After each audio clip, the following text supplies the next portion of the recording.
Je m'appelle Geneviève Martin. J'ai 82 ans.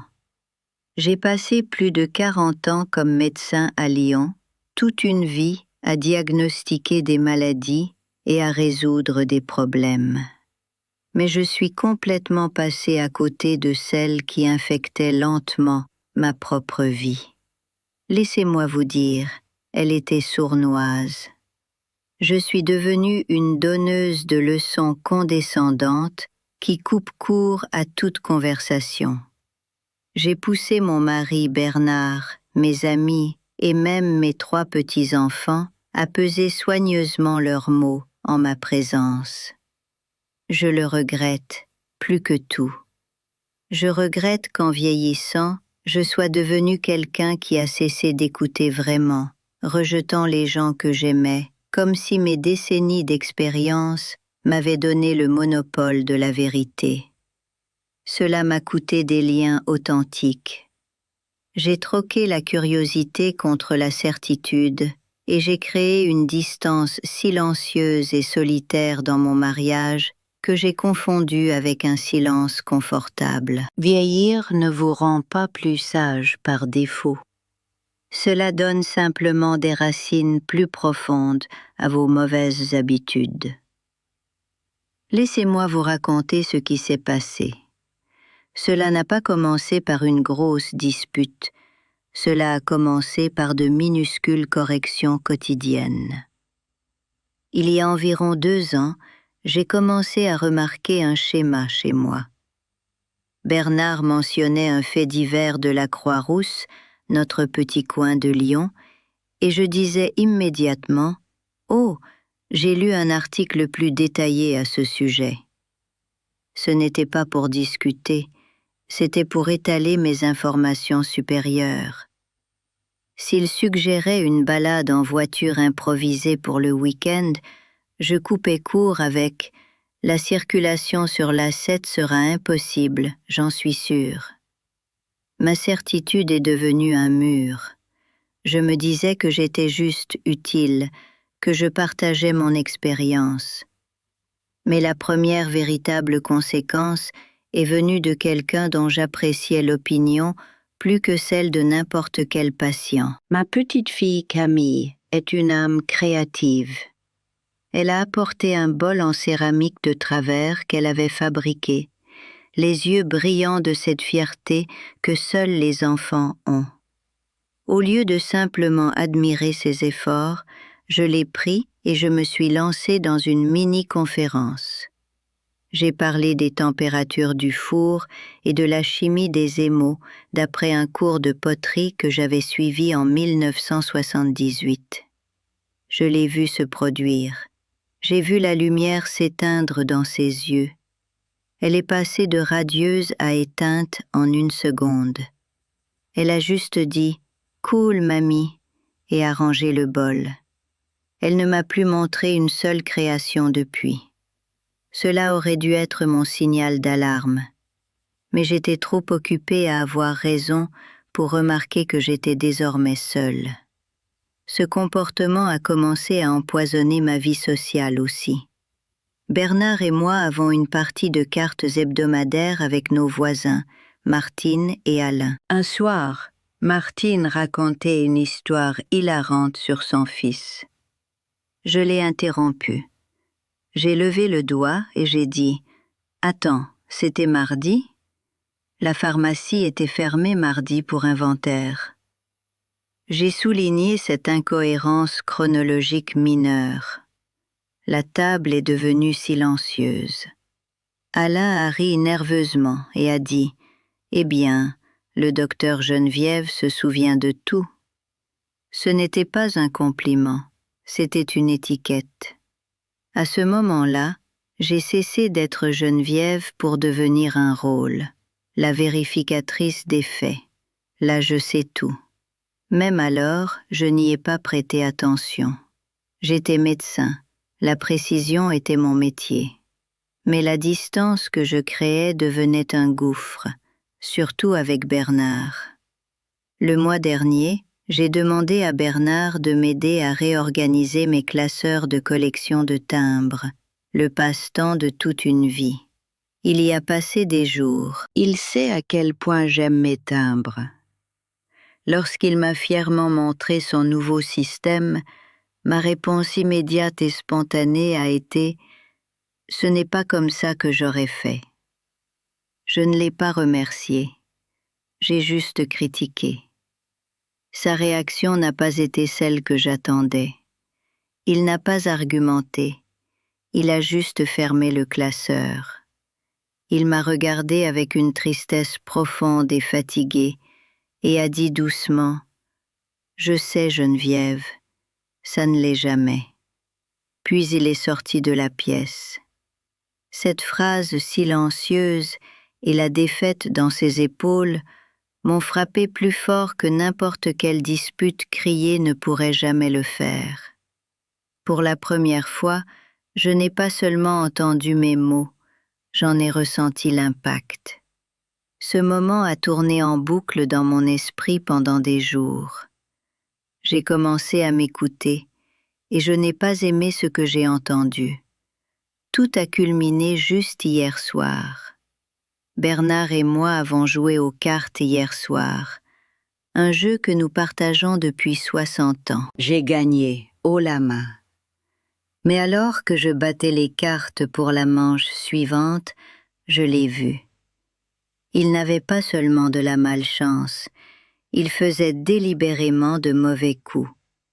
Il me laissait gagner. Non par gentillesse, mais parce que j'avais rendu le jeu, et par extension moi-même, si désagréable à côtoyer qu'il voulait juste que ça se termine. C'était mon miroir.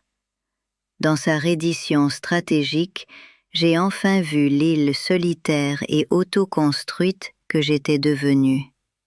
Et j'ai su que je devais dire quelque chose. J'ai posé les cartes. Mes mains tremblaient un peu. Je l'ai regardé, cet homme avec qui je partage ma vie depuis 60 ans, et j'ai dit « Tu me laisses gagner ». Il n'a pas nié. Il m'a juste regardé, et son visage était si fatigué. Il a dit « C'est plus facile, Geneviève ». Ce mot, plus facile, c'était comme un diagnostic. J'avais fait de moi une personne difficile, une corvée. J'avais passé toute ma carrière médicale à essayer de rendre les choses plus faciles pour les gens, à soulager leur douleur, et me voilà, la source d'un inconfort constant et latent pour la personne que j'aimais le plus. Pourquoi, ai-je demandé, bien que je le susse déjà. Il a soupiré, une longue et lente inspiration. Parce que si je joue pour gagner, tu vas critiquer chaque mouvement. Tu me diras pourquoi ma stratégie était imparfaite, ce que j'aurais dû jouer à la place. Tu transformeras un jeu en une conférence. Et je suis trop fatigué pour ça ce soir. C'était le prix à payer, exposé en mots simples. J'avais pris quelque chose que nous aimions, une joie simple que nous partagions depuis 6 décennies, et je l'avais empoisonnée. J'en avais fait une performance où j'étais le juge sévère. Je ne savais pas quoi dire. Alors j'ai juste dit « Je suis désolé ». Il a hoché la tête, mais ce n'était pas une acceptation. C'était une reconnaissance. La partie était terminée. Nous sommes allés nous coucher dans un silence qui n'avait rien de confortable. Il était plein de tout ce que nous ne disions pas. Je suis restée allongée là pendant des heures, à fixer le plafond. Mon esprit s'est mis à courir, non pas avec des corrections cette fois, mais avec des souvenirs. Je les ai tous repassés. La circulation sur l'assiette, le bol en céramique de Camille, l'histoire de Martine à la table de cartes, mes classeurs de timbres. C'était comme un diaporama de ma propre arrogance. J'étais si sûre d'apporter ma contribution, de partager mes connaissances durement acquises. Mais je ne partageais pas. Je tenais audience. Voici ce dont personne ne vous prévient. Les habitudes que vous prenez dans la fleur de l'âge ne s'adoucissent pas avec le temps. Elles se durcissent. Elles deviennent votre paramètre par défaut. Pendant 40 ans, les gens sont venus dans mon cabinet et m'ont payé pour avoir les réponses. Mon travail consistait à écouter les symptômes, diagnostiquer et prescrire. J'étais l'autorité. Quand j'ai pris ma retraite, ce rôle n'a pas simplement disparu de ma psyché. Il s'est infiltré partout. J'ai cessé d'être une partenaire pour devenir une pontifiante. J'ai cessé d'être une grand-mère pour devenir une évaluatrice. Le lendemain matin, autour d'un café, le silence était de retour. Mais cette fois, j'étais silencieuse parce que j'écoutais. Je le regardais lire le journal. J'ai remarqué comment il pliait une section d'une certaine manière, une petite manie qu'il a depuis toujours. J'ai remarqué la façon dont ses lunettes glissaient sur son nez.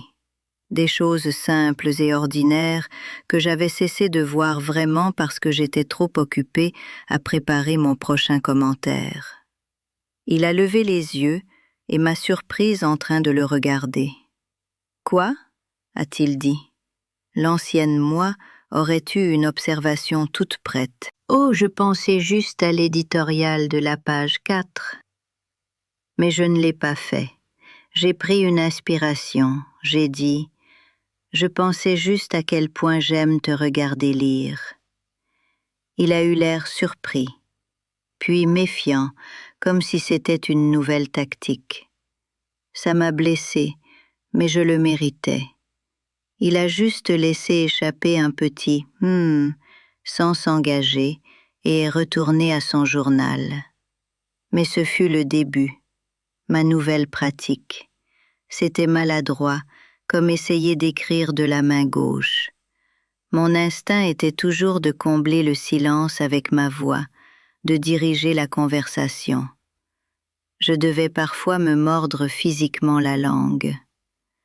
Nous sommes allés nous promener dans notre quartier de la Croix-Rousse plus tard cette semaine-là. Il a montré du doigt une nouvelle jardinière qu'un voisin avait construite. Mon cerveau a immédiatement servi 3 faits sur la résistance à la pourriture du cèdre et le bon drainage. Je les ai ravalés. Ils avaient le goût de la fierté. Au lieu de cela, j'ai dit « C'est gai, n'est-ce pas ? Quel genre de fleurs penses-tu qu'ils vont y mettre ?» Il a cessé de marcher et m'a regardé. Vraiment regardé. « Des roses, probablement, a-t-il dit.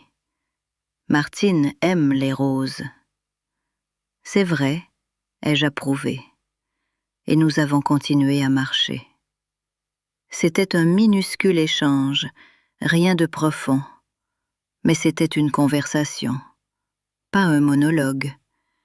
Il avait offert une observation et je l'avais reçue. J'avais construit un petit pont au lieu d'un mur. Quelques jours plus tard, j'ai appelé Camille. Mon cœur battait la chamade. J'étais plus nerveuse d'appeler ma petite fille que je ne l'ai jamais été en présentant un cas complexe à une salle de chirurgien. « Coucou, mamie » a-t-elle dit, sa voix joyeuse mais prudente. Cette prudence était de mon fait. « Bonjour, chérie. Je pensais à ce bol que tu as fabriqué, celui en céramique. » Il y a eu un silence au bout du fil. J'ai insisté. J'ai réalisé que je ne l'ai jamais vraiment regardé. Je n'ai fait que parler par-dessus. Je me demandais, si tu en faisais un autre, peut-être pourrais-tu me montrer comment tu fais, à ta façon. Je parie que c'est plus créatif que tout ce que j'ai appris dans un cours à l'âge de pierre. Le silence a duré si longtemps que j'ai cru que l'appel avait été coupé. Puis elle a dit « Vraiment ?» Vraiment, ai-je dit, et ma voix s'est un peu brisée. J'aimerais apprendre de toi. Elle est venue ce week-end-là. Elle a apporté un bloc d'argile et ses outils. Elle s'est assise à la table de ma cuisine, la même où je lui avais fait la leçon sur la chimie des émaux, et elle m'a montré comment elle façonne les choses avec juste ses mains, comment elle n'utilise même pas de tour parfois. Elle a parlé de la façon dont elle aime les imperfections. J'ai écouté, j'ai posé des questions. Pas pour la tester, mais pour comprendre. J'ai regardé ses hands, si confiante et si jeune, travailler l'argile. Et pour la première fois depuis longtemps, j'ai vu la lumière revenir dans ses yeux. Elle ne brillait pas pour moi exactement. Elle brillait parce qu'elle partageait quelque chose qu'elle aimait et qu'elle se sentait enfin écoutée. Ce fut l'heure la plus humble et la plus belle que j'ai passée depuis des années. J'avais été tellement occupée à être le docteur Geneviève Martin à la retraite, experte en tout, que j'avais oublié comment être juste Geneviève. Une étudiante, une auditrice, une grand-mère. C'est alors que j'ai compris la véritable et désagréable vérité. Le monde ne doit pas d'audience à votre expérience. Votre conjoint, vos petits-enfants, vos amis, ils vous aiment, mais ils ne veulent pas vivre dans le musée de vos accomplissements passés. Ils veulent être avec vous, ici, maintenant. Et si tout ce que vous faites est de donner une visite guidée de votre propre intellect, vous allez vous retrouver seul dans ce musée. La partie la plus difficile est arrivée une semaine plus tard. Nous avions invité Martine et Alain à jouer aux cartes. J'étais déterminée, j'allais écouter, j'allais être présente. Martine a commencé à raconter une autre histoire, cette fois sur le match de football de son petit-fils. Mon esprit, par pur réflexe, a accroché sur un détail. Elle a dit que le match était à 15 heures, mais la semaine dernière, elle avait mentionné un rendez-vous chez le dentiste à 14h30. L'ancienne Geneviève s'est cabrée, prête à bondir avec un poli « Es-tu sûre de l'heure ?» J'ai senti les mots se former sur ma langue, j'ai même ouvert la bouche. Et puis j'ai vu Bernard me regarder. Il ne me fusillait pas du regard. Il attendait, tout simplement. Il avait ce regard triste et résigné, comme s'il se préparait à la correction qui allait aspirer l'air de la pièce. J'ai fermé la bouche. J'ai pris une gorgée de mon thé. J'ai laissé passer l'incohérence. J'ai simplement écouté son histoire. J'ai ri quand elle est arrivée à la partie drôle. Je lui ai demandé à quel poste jouait son petit-fils. Après la partie, alors que nous rangions, Bernard est entré dans la cuisine. Il est resté là une seconde, puis il a dit « Tu ne l'as pas corrigé ?»« Non, ai-je dit, je ne l'ai pas fait. » Il est resté silencieux. Puis il a dit « Merci ». Juste ça, un seul mot. Mais il signifiait plus que n'importe quel « je t'aime » à ce moment-là, parce qu'il signifiait qu'il m'avait vu essayer. Il m'avait vu combattre la pire part de moi-même. Et il était reconnaissant pour cette paix. C'est là que j'ai craqué. Pas devant lui. Plus tard, dans notre chambre. Je me suis assise sur le bord du lit et j'ai pleuré. J'ai pleuré pour toutes les fois où j'avais choisi d'avoir raison plutôt que d'être connectée. J'ai pleuré pour le bol de travers de Camille que je garde maintenant sur ma commode comme un rappel. J'ai pleuré pour les yeux fatigués de Bernard au-dessus de la table de cartes. J'ai pleuré parce que j'avais perdu tellement de temps. J'avais eu tellement peur de devenir inutile que mon esprit ralentisse, que je m'étais transformée en un tyran des anecdotes. Je pensais que si je pouvais encore avoir toutes les réponses, j'aurais encore de l'importance. Mais j'avais tout faux. Vous avez de l'importance quand vous donnez aux autres l'impression qu'ils en ont, quand vous écoutez, quand vous posez des questions, quand vous êtes curieux de leur monde et pas seulement avide de diffuser le vôtre. Cette nuit-là, allongée à côté de Bernard dans le noir, je l'ai enfin dit à voix haute. J'ai été stupide. Il n'a rien dit pendant 1 minute, puis sa main a trouvé la mienne sous les draps. Il l'a serrée. Nous avons le temps, Geneviève, a-t-il dit. Nous avons encore le temps. Et c'est là que j'ai su. Les dégâts étaient réels. La solitude que j'avais ressentie était ma propre création. Mais ce n'était pas une condamnation à perpétuité. Les murs que j'avais construits, je pouvais commencer à les abattre, une brique, une correction retenue, une question sincère à la fois. Voici donc ce que j'ai appris, assise dans le calme de notre maison de la Croix-Rousse, le matin après cette partie de cartes. J'ai confondu être médecin avec être l'autorité suprême sur tout. Pendant 40 ans, mon travail consistait à écouter les symptômes, diagnostiquer et prescrire. J'étais payé pour avoir les réponses. Quand j'ai pris ma retraite, je n'ai pas mis cette partie de mon cerveau à la retraite. Je l'ai simplement lâchée sur toute ma vie. Je pensais que mon expérience était un cadeau que j'offrais à chaque conversation. Mais ce n'était pas un cadeau, c'était une arme. Je m'en servais pour faire taire les gens, pour monopoliser la parole, pour prouver que j'étais toujours vive. J'avais si peur de devenir insignifiante, de voir mon esprit ralentir, que je faisais en sorte que tout le monde se sente insignifiant à la place. La sagesse ne consiste pas à avoir toutes les réponses. Elle consiste à savoir à quel point vous en savez encore peu.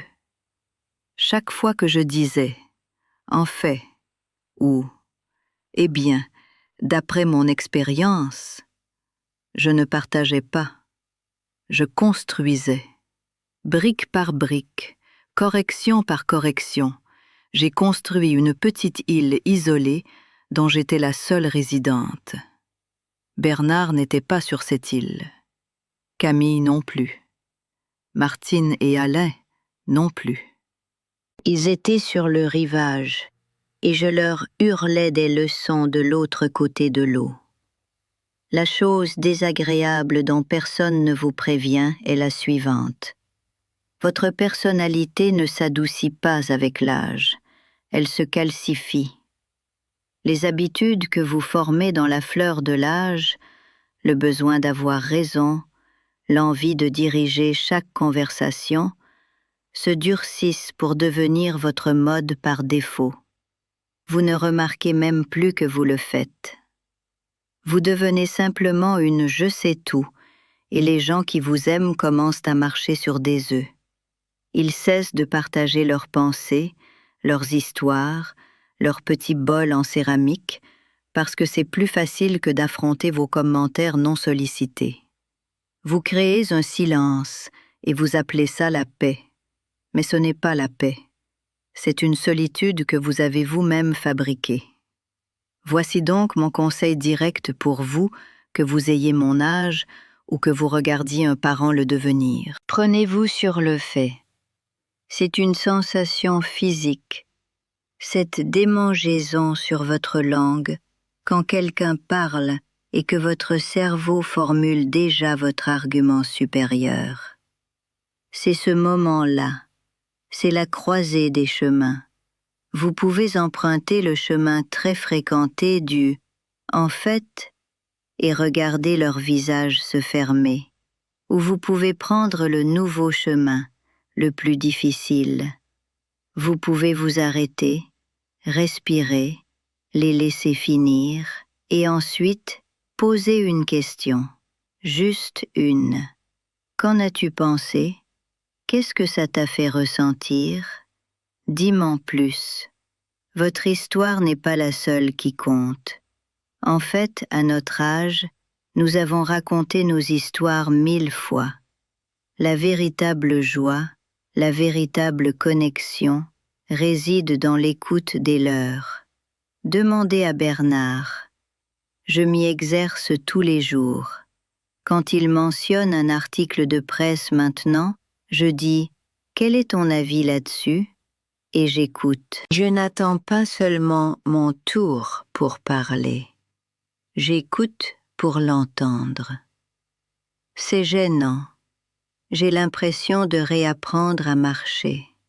Mais l'alternative est de rester immobile, seul, sur cette île. Et pour l'amour du ciel, ne faites pas ce que j'ai fait à Camille. Si un jeune vous montre quelque chose qu'il a fait, quelque chose dont il est fier, contentez-vous de l'admirer. N'en faites pas l'autopsie. Ne transformez pas sa créativité en salle de classe. Dites, parle-moi de cette partie. Dites, j'adore les couleurs que tu as choisies. Dites, tu veux bien me montrer comment tu as fait? Soyez un étudiant des gens que vous aimez. C'est le plus beau compliment que vous puissiez leur faire. J'ai 82 ans. J'ai perdu 2 ans à construire des murs. Je ne peux pas récupérer ce temps. Le regret est réel et il fait mal. Mais voici un espoir réaliste. Il n'est pas trop tard pour changer le schéma. Les murs sont lents à s'effondrer, mais vous pouvez arrêter de les construire aujourd'hui. La main de Bernard trouvant la mienne dans le noir, le rire de Camille à la table de ma cuisine pendant que je pataugeais avec un bloc d'argile. Ce sont de petits miracles que j'ai failli manquer. Ils se produisent parce que j'apprends enfin, maladroitement, à écouter. Cette chaîne est pleine d'histoires comme la mienne, de gens qui ont vécu longtemps et appris de dures leçons. Si ma confession d'aujourd'hui a signifié quelque chose pour vous, si vous avez vu un peu de vous-même ou de quelqu'un que vous aimez à travers elle, je vous serai reconnaissante de vous abonner et d'activer les notifications. Il y a d'autres voix ici, plus de sagesse gagnée à la dure, et cela pourrait vous aider à éviter certains des nids de poules dans lesquels je suis tombée. Laissez-moi un commentaire ci-dessous. Dites-moi, avez-vous déjà senti que vous deveniez cette personne, celle qui corrige, la je sais tout? Ou vivez-vous avec quelqu'un qui l'est? Parfois, le simple fait de le nommer est la première étape. Cliquez sur le bouton « J'aime » si cela a résonné en vous. Partagez cette vidéo avec un ami, un parent, un conjoint. Peut-être que cela lancera une conversation qu'ils ont besoin d'avoir. Et si vous avez votre propre histoire, quelque chose que vous avez appris après des années à vous tromper, il y a un formulaire dans la description pour la partager. Votre sagesse durement acquise pourrait être le miroir que quelqu'un d'autre a besoin de voir. Je vous laisse avec ceci. Un livre qui m'a aidé à formuler une partie de tout cela s'intitule « Le don des années » par Joan Chittister. Il ne s'agit pas de nier les défis du vieillissement, mais d'embrasser ses possibilités uniques. Je l'ai mis en lien dans la description. Ne laissez pas votre histoire devenir une prison pour les gens que vous aimez. Utilisez-la comme une fondation. Oui, mais laissez de la place pour que leurs histoires soient construites à côté de la vôtre. Vous avez encore le temps. Peut-être pas des décennies, mais vous avez aujourd'hui. Et aujourd'hui, vous pouvez choisir d'écouter. Vous pouvez choisir de poser une question. Vous pouvez choisir de mettre de côté le besoin d'avoir raison et de saisir le cadeau de la connexion à la place. C'est la seule chose, au bout du compte, qui compte vraiment.